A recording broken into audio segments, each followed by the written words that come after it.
श्री महाप्रभु जी वाणी 31 अगस्त 1983।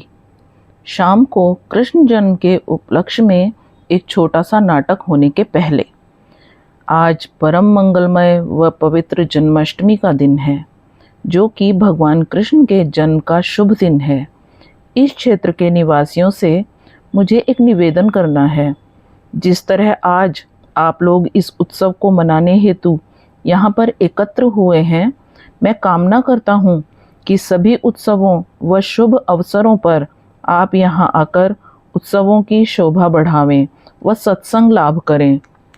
यह आप सब जानते हैं कि संगठित होकर एकता से रहने से इस संसार में सब कुछ प्राप्त हो सकता है। इस क्षेत्र के निवासियों को एकता से संगठित होकर आगे बढ़ना चाहिए। हमें बड़ा बल है। जब आप लोगों के अंदर प्रेम व एकता होगी, तभी आप लोग सुख शांतिमय जीवन व समृद्धि प्राप्त कर सकते हैं। आप लोगों को एकता से कर्म करना चाहिए। आप सब लोगों को अपने अपने लक्ष्य की प्राप्ति के लिए मिलजुल कर कर्म करना चाहिए। मिलकर काम करने से काम पूरे होने में बहुत आसानी हो जाती है।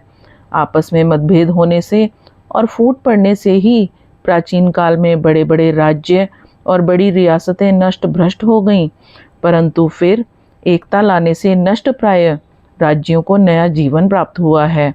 आज के पवित्र दिन आप सभी लोग इस बात का संकल्प लें कि अपने जीवन में एकता से मिलकर काम करेंगे।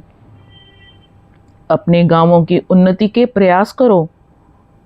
संस्कृत में एक श्लोक है, कलो संघे शक्ति।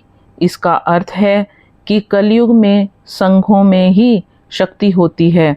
हमको उन्नति के लिए दृढ़ निश्चित संकल्प होना चाहिए, तभी सफलता निश्चित रूप से मिल सकेगी।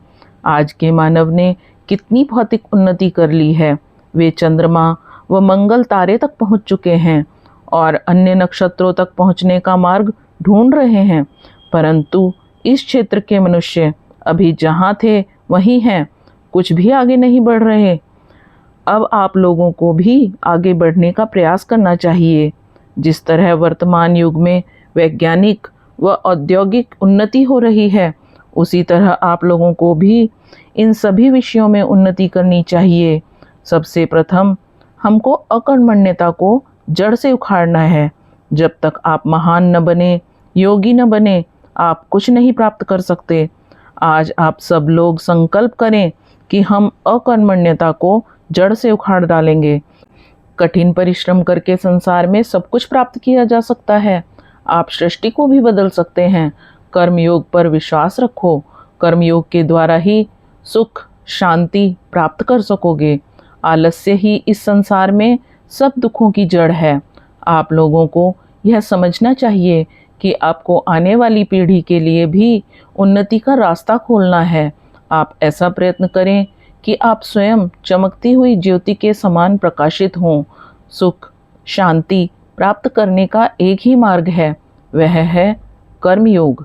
यदि हम कर्मयोग के लिए तैयार रहें तो हम दुख व गरीबी पर विजय प्राप्त कर सकते हैं। यदि हम में एकता हो तो हम सरकार को भी वश में कर सकते हैं या गिरा सकते हैं। अपने बच्चों को कर्मयोग की शिक्षा दो, जिससे वे चरित्रवान व सद्गुणी बने।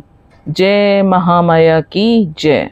अगर आप हैड़ा खान बाबा जी के बारे में और ज़्यादा जानकारी चाहते हैं तो डिस्क्रिप्शन में दिए गए लिंक पर क्लिक करें और इस वीडियो को ज़्यादा से ज़्यादा लाइक, शेयर और सब्सक्राइब करें। Thank you.